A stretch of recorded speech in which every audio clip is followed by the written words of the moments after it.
기도하겠습니다. 하나님, 저희는 너무 두려운 순간에 접할 때가 많습니다. 특별히 이 순간 사랑하는 아내를 헤어지는 순간을 기다리는 우리 신대식 권사님의 마음을 하나님 위로하여 주시옵소서. 두려워 말라, 내가 너와 함께함이라. 무서워 말라, 내가 너를 도와주리라 말씀하시는 주님의 위로를 우리 신 권사님에게 내리어 주시옵소서.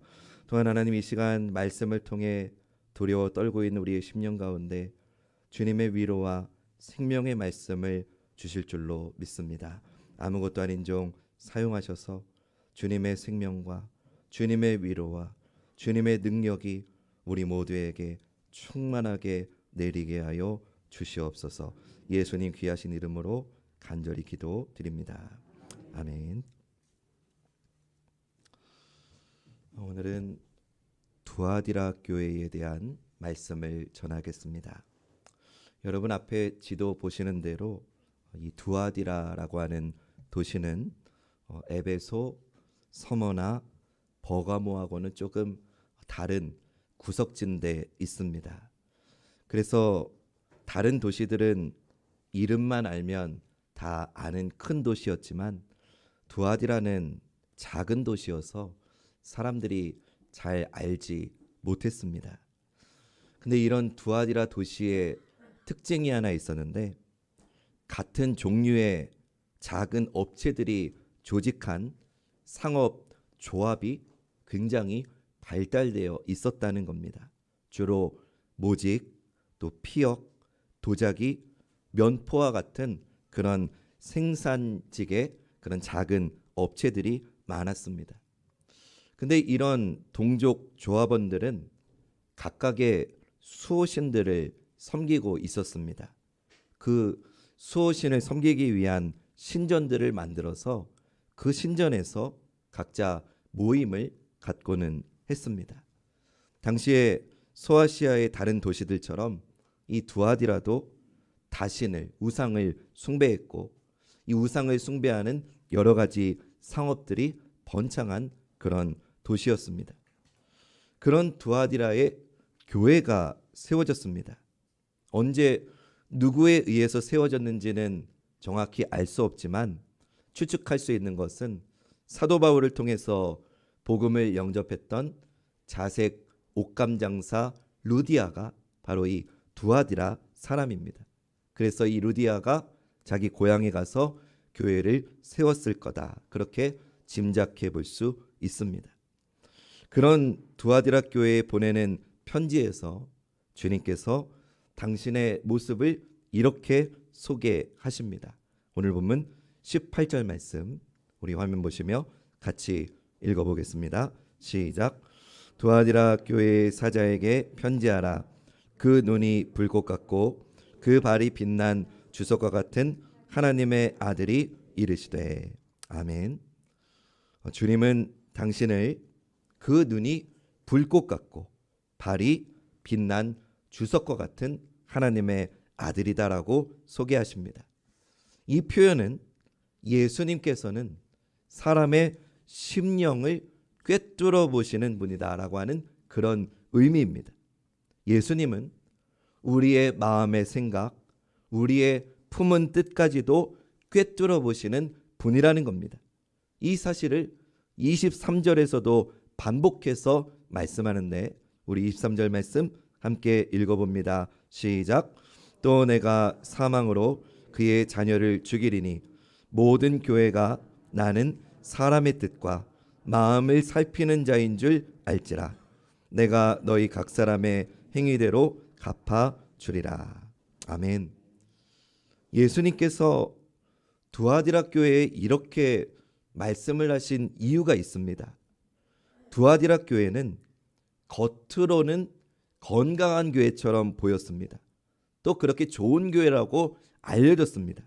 그러나 조금 깊이 있게 들어가서 살펴보면 두아디라 교회는 참 문제가 많은 교회였습니다. 두아디라 교회는 사실 하나님으로부터 책망을 받기에 마땅한 그런 교회였습니다. 사람들의 눈에는, 우리 보통 사람들의 눈에는 두아디라 교회가 문제가 없어 보였지만 불꽃 같은 눈을 가지신 주님의 눈으로 볼 때에는 이 교회가 가진 문제가 그대로 드러난 것입니다. 사랑하는 여러분, 오늘 우리도 마찬가지입니다. 우리가 하나님 앞에서 정직하고 진실하게 살아야 되는 이유는 사람들이 볼 때에는 내가, 우리 교회가, 우리 가정이 아무 문제가 없는 것처럼 평가받을 수 있습니다. 그러나 우리의 중심을 보시는 하나님은, 우리의 행위만 보시는 게 아니라 우리의 중심을 보시는 하나님은 우리 안에 숨어있는 동기를 보시기 때문에 하나님의 평가는 사람의 평가하고 다르다는 겁니다. 중심을 보시는 예수님께서 먼저 두아디라 교회에 대한 칭찬의 말씀을 하시는데 19절 말씀입니다. 읽어봅니다. 내가 내 사업과 사랑과 믿음과 섬김과 인내를 아노니 내 나중행위가 처음 것보다 많도다. 아멘. 두아디라 교회는 구제와 선교에 열심히 있었던 교회예요. 기관 활동도 굉장히 활성화되어서 지역사회를 잘 섬기면서 많은 일을 하는 그런 교회였어요. 부지런한 교회였고 지역으로부터도 칭찬받는 그런 교회였어요. 그래서 주님은 너희의 나중행위가 처음 것보다 많았다라고 칭찬을 하신 거죠. 그런데 그거는 사람의 눈으로 보여진 평가였고 주님께서 정말로 이 두아디라 교회를 향해서 심각한 문제를 지적하시는데 그게 20절 말씀에 나옵니다. 우리 함께 읽어봅니다. 시작. 그러나 내게 책망할 일이 있노라. 자칭 선지자라는 여자 이세벨을 내가 용납함이니 그가 내 종들을 가르쳐 꿰어 행음하게 하고 우상의 제물을 먹게 하는도다. 아멘. 사실 이 두아디라 성도들에게는요, 심각한 삶의 고민이 있었습니다. 제가 아까 두아디라에는 동족 조합이 발달되어 있었다고 말씀드렸습니다. 그렇기 때문에 마찬가지로 성도들 역시도 대부분 그 조합에 가입이 되어 있었어요.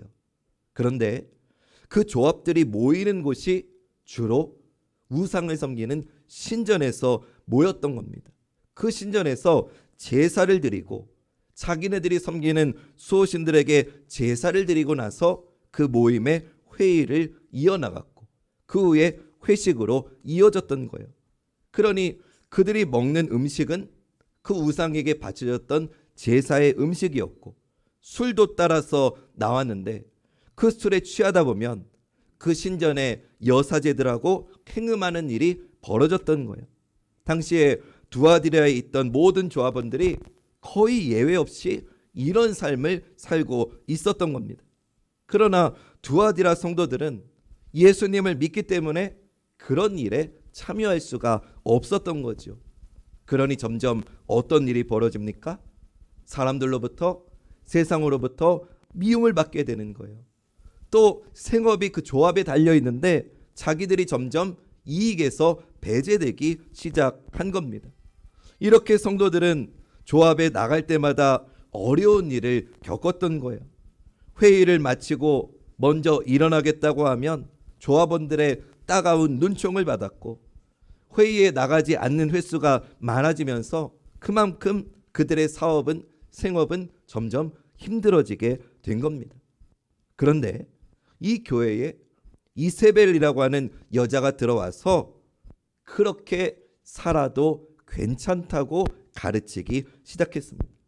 세상에서 살아가려면 적당히 세상하고 화합도 해야 되고 세상 사람들과 발걸음도 맞추어서 행보를 맞추면서 살아가야 된다고 이 이세벨이 가르치기 시작한 거예요. 두아디라 목회자가 그것을 받아들였습니다. 그러자 그 가르침이 성도들 사이에서 급속도로 퍼져나가서 이제는 성도들이 대부분 세상 사람들과 똑같이 행동하기 시작한 겁니다. 이제는 죄의식 없이 조합원들의 모임에 나가서 우상에게 드려진 그 제사의 음식을 먹고 술에 취해서 음행을 저지르는 일을 벌였던 겁니다. 예수님은 그것에 대해서 책망을 하신 거예요. 이세벨이란 여인은 자칭 선지자라고 했지만 감언 이설로 달콤한 말로 성도들을 유혹해서 성도들이 신앙의 본질을 붙잡지 못하게 그들의 신앙을 흐리게 했던 여인이었던 거죠. 아마도 이 이세벨이라고 하는 이 이름이 실명은 아니었을 것 같아요. 왜냐하면 이세벨은 구약의 아합 왕의 부인이었는데 이 이세벨이 시집을 오면서 자기 민족들이 믿었던 바알과 아세라 우상을 이스라엘에 들여왔고 이스라엘 전역에 그 우상들을 퍼뜨리는 일을 했던 것처럼 지금 두아디라에도 신앙의 본질을 흔들게 하는 이 여인을 이세벨이라고 그렇게 지칭한 것일 겁니다. 사랑하는 여러분, 오늘 우리에게는 우리의 신앙을 흔들고 우리의 신앙의 본질을 훼손시키는 이세벨 없습니까? 여러분의 삶의 주변에는 내 신앙의 본질을 흐리게 하는 이세벨이 없느냐는 겁니다. 제가 예를 들어 볼까요? 교회에 나오는데 예수님 믿는데 무슨 불안한 일이나 뭔가 좀 앞날에 대한 확신이 안 설 때 점집에 찾아가서 점 보는 성도 얼마나 많습니까? 명절이 되면 제사를 드리면서 영적으로 가늠하는 성도 얼마나 많습니까? 근데 더욱 안타까운 것은 소위 오늘날 지식인들이라고 하는 사이에서 퍼져나가고 있는 구원에 대한 잘못된 개념이 더 큰 문제입니다. 여러분, 구원은 오직 예수 그리스도를 통해서만 받을 수 있습니다. 십자가의 능력 외에는 그 무엇으로도 구원을 받을 수 없습니다. 우리 한번 말씀을 좀 찾아보겠습니다. 사도행전 4장 12절 말씀 찾아보겠습니다.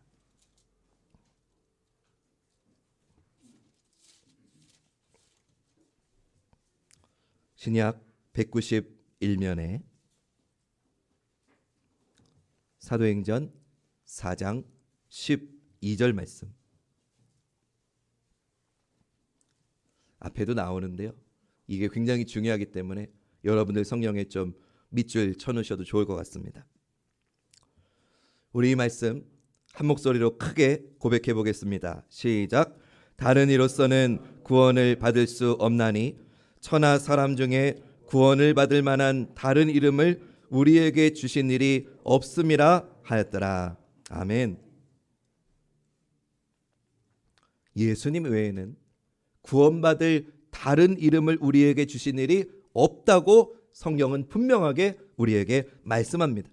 그런데 소위 지식인들이라고 하는 이들 사이에서 오늘날 많이 말하는 구원은 여러분 용어가 조금 어려운데 앞에 화면 보시면 포괄주의라는 구원이 있습니다. 이게 무슨 말이냐면요. 산으로 비유를 하는 거예요. 구원을 산으로 비유할 때 산의 정상은 하나이지만 그 정상을 향해 올라가는 길은 여러 개가 있다는 주장입니다. 그러니까 구원은 하나이지만 예수를 통해서도 구원을 향해 올라갈 수 있고 석가모니를 통해서도 구원을 향해 올라갈 수 있고 마호메 틀을 통해서도 구원을 받을 수 있다라고 보는 게 포괄주의입니다. 근데 여기서 한 걸음 더 나아가는 게 여러분 앞에 화면 보시는 대로 종교 다원주의라는 게 있습니다. 다원주의는 여러 개의 구원을 인정하는 겁니다. 구원을 얻는데 여러 가지 방법이 있다는 겁니다. 기독교도 구원이 있고 불교도 구원이 있고 이슬람도 모두 각자의 구원을 가지고 있다는 겁니다. 여러분 제가 오늘 왜 신학교에서나 나올 법한 포괄주의, 종교다원주의 이런 용어까지 언급하면서 여러분에게 이런 말씀을 드리는 이유가 뭔지 아십니까? 여러분들 삶의 주변에는 이런 포괄주의, 종교다원주의가 없다고 생각하십니까? 여러분 세상에서 주변에서 우리를 향해서 이런 말을 많이 합니다. 왜 꼭 예수로만 구원받는다고 하느냐? 자기 양심껏 선하게 살면 자기가 믿는 그 종교 따라서 좋은 데 가는 거지. 왜 꼭 예수로만 구원을 받느냐고 말하느냐고 그런 말 하는 이들 있지 않습니까? 그들은 포괄주의입니다. 또 이런 말 하는 분들도 있습니다. 기독교는 기독교의 구원이 있는 거고, 불교는 불교의 구원이 있는 거고, 이슬람은 이슬람의 구원이 있는 거니까 서로의 구원을 비교해 가면서 선하게 살다 보면 이 세상이 더 환한 세상, 살기 좋은 세상이 되지 않겠느냐라고 말하는 이들이 있습니다. 말은 얼마나 좋습니까? 각자 주어진 자리에서 선하게 그 종교의 가르침대로 선하게 살면 우리가 사는 세상이 한결 좋은 세상이 되지 않겠느냐라고 말합니다. 맞는 말 같지만 이것은 다원주의입니다. 세상 사람들은 우리를 향해서 왜 그렇게 예수만 고집하느냐고 말합니다. 좋은 게 좋은 거 아니냐면서 말합니다. 기독교는 너무나 편협하다고, 그 배타성을, 편협함을 버려야 된다고 말합니다. 여러분은 잘 모르실 수 있는데, 여러분, 천주교회는 이 두 가지 중에서 포괄주의에 해당됩니다. 그게 무슨 말이냐? 예수 믿는 게 1등 구원이고 다른 걸로도 다른 종교는 2등 구원이라는 거예요. 예수 믿는 게 제일 확실한 구원인데 다른 종교로도 구원의 가능성이 있다고 열어놓는 거예요. 그래서 여러분, 처음에 우리 개신교보다 천주교가 우리 이 땅에 100년 정도 먼저 들어왔는데, 처음에는 천주교도 개신교도 제사 문제를 다 반대했습니다. 왜냐하면 제사는 이 무교하고 혼합이 된 우상 숭배였기 때문에 천주교도 개신교도 제사 문제에 반대했습니다. 그러다가 1970년도 이후에 천주교가 이 포괄주의를 인정하면서 오늘날 천주교에서는 제사를 드릴 수 있습니다. 제사를 용인합니다. 오늘날 천주교의 교인 신자들은 명절이 와도 걱정할 게 없습니다. 왜냐? 똑같이 제사 드리면 되기 때문입니다. 천주교가 조상 제사 드리는 것을 인정하고 또 다른 종교의 구원 가능성을 인정하면서 신자들이 굉장히 늘었습니다. 오늘날 기독교, 천주교, 불교 중에서 가장 호감이 가고 선호도가 높은 종교는 천주교입니다. 하지만 여러분, 그런 세상의 인정이, 그런 양적인 성장이 결코 하나님이 주시는 부흥의 열매가 될 수는 없습니다. 왜냐하면 진리와 비진리가 타협을 하기 시작할 때 그것이 세상 사람들로부터는 환영을 받는 것처럼 보이지만 손을 잡고 타협하는 순간, 그 순간부터 진리는 사라져 버리는 것이기 때문입니다. 여러분들이 직장 생활에서 다른 사람하고 잘 지내기 위해서 여러분의 신앙의 본질을 팔아버리면 다른 사람들이 여러분들에게 겉으로는 이렇게 말할 겁니다. 야, 너 참 멋있다. 너 정말 대화가 통한다. 통 크다. 그래, 사회생활은 그렇게 하는 거지 하면서 여러분을 마치 칭찬하는 것처럼 보일 겁니다. 근데 여러분 기억하십시오. 그 칭찬의 내면 속에는 그들이 우리를 이렇게 평가합니다. 결국 너도 가짜구나. 사랑하는 여러분, 우리 그리스도인은 어떤 일이 있어도 우리 믿음의 선조들이 예수만이 주님이라고 고백했던 그 고백을 위해서 당신의 모든 것을, 목숨까지도 희생했던 것 같이 우리의 신앙의 본질에 있어서 결코 양보는 있을 수 없습니다. 세상의 관점에서는 멋있어 보이는 게 있죠. 세련돼 보이는 게 있죠. 포괄주의, 다원주의 얼마나 근사해 보입니까? 얼마나 지적으로 보입니까? 얼마나 포용력이 넓혀 보입니까? 넓어 보입니까? 그러나 우리가 그런 것들을 받아들이면 우리의 신앙의 본질을 결코 유지할 수 없습니다. 우리의 신앙은 오직 성경에만 기초를 두어야 됩니다. 인간의 사상, 세상의 철학에 기초를 두어서는 안 됩니다. 성경은 사도행전 4장 12절 말씀처럼 오직 예수 그리스도만을 통해서 구원받을 수 있다고 분명하게 말씀합니다.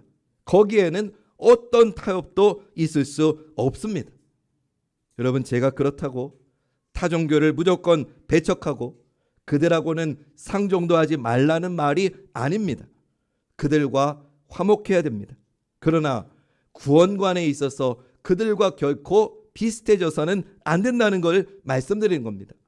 타 종교인들하고 이 지구의 환경 문제를 함께 고민하고 함께 도움을 주고받을 수 있습니다. 어려운 이웃을 돕는 구제를 같이 할 수 있습니다.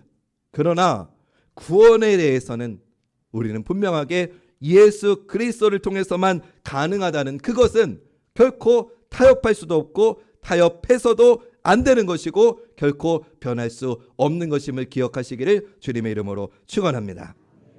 여러분, 세상 종교가 말하는 구원은 우리 인간을 어느 정도 선하게 하는 경지에 그칩니다. 그러나 예수 그리스도의 십자가의 보혈은 우리 죄를 사하시고 우리를 하나님의 자녀가 되게 하는 우리 주님의 능력이고 하늘의 은총임을 믿으시길 다시 한번 주님의 이름으로 축원합니다. 예수님은 두아디라 교회에 대해서 너희가 사업도 잘하고 사랑과 믿음과 섬김과 인내도 좋은데 너희의 나중행기도 좋은데 그러나 너희의 신앙의 본질을 잃어버렸다는 것. 자칭 선지자 이세벨의 가르침을 받아들여서 너희가 세상 사람들과 똑같아진 그 죄가 너희가 크다고 말씀을 하시는 겁니다. 여러분, 예배 시간은 바뀔 수 있습니까? 없습니까? 있어요. 꼭 11시에 드리는 거 아니에요. 11시 5분에 드릴 수도 있어요. 11시 10분에 드릴 수도 있어요. 예배 음악은 바뀔 수 있습니까? 없습니까? 꼭 올겐과 피아노로만 예배 드려야지 예배입니까? 캐스터네치를 가지고도 예배 드릴 수 있습니다. 그런데 여러분, 목사가 주일날 성의를 꼭 입어야 됩니까? 안 입어도 됩니까? 그런 건 얼마든지 바뀔 수 있어요. 근데 바뀔 수 없는 게 있어요. 그거는 예수님만이 내 삶의 주인이라는 것. 그분만이 나를 구원하시는 유일한 구세주가 된다는 고백은 어떤 상황, 어떤 시대를 막론하고 결코 바뀔 수 없는 우리의 신앙의 본질이라는 겁니다. 이것을 붙잡고 가는 게 복음 위에 서 있는 우리의 신앙의 고백이 되어야 된다는 거죠. 우리 22절과 23절 말씀, 그 신앙의 본질을 놓쳐버렸을 때 주님이 하시는 경고의 말씀을 우리 같이 한번 읽어보겠습니다. 시작. 볼지어다 내가 그를 침상에 던질 터이요 또 그와 더불어 간음하는 자들도 만일 그의 행위를 회개하지 아니하면 큰 환난 가운데에 던지고 또 내가 사망으로 그의 자녀를 죽이리니 모든 교회가 나는 사람의 뜻과 마음을 살피는 자인 줄 알지라. 내가 너희 각 사람에게 행위대로 갚아 주리라. 주님께서 신앙의 본질을 잃어버린 사람은 침상에 던지겠다고 말씀해요. 여기서 침상은 우리가 잠자리에 드는 그런 침대를 말하는 게 아니고요, 아팠을 때 누워있는 병석을 의미하는 거예요. 그러니까 우리가 신앙의 본질을 놓치면 주님께서 우리를 질병으로 치시겠다는 겁니다. 또 끔찍한 말씀하십니다. 사망으로 그의 자녀를 죽이겠다고 하십니다. 여러분, 왜 주님께서 이토록 경고의 말씀을, 끔찍한 말씀을 하시는 건가 우리는 분명히 알아야 됩니다. 하나님은 다른 일에 있어서는 관대하시고 인내하시고 기다려주시지만 하나님은 우상 숭배의 문제에 있어서는 언제나 강력하게 심판하신다는 것을 우리는 반드시 기억해야 될 줄로 믿습니다. 마지막으로 주님은 그러면 믿음을 끝까지 지키는 자, 이기는 자, 신앙의 본질을 붙잡는 자에게 주시는 약속된 복을 말씀하시는데 우리 26절부터 28절 말씀 읽어보겠습니다. 시작.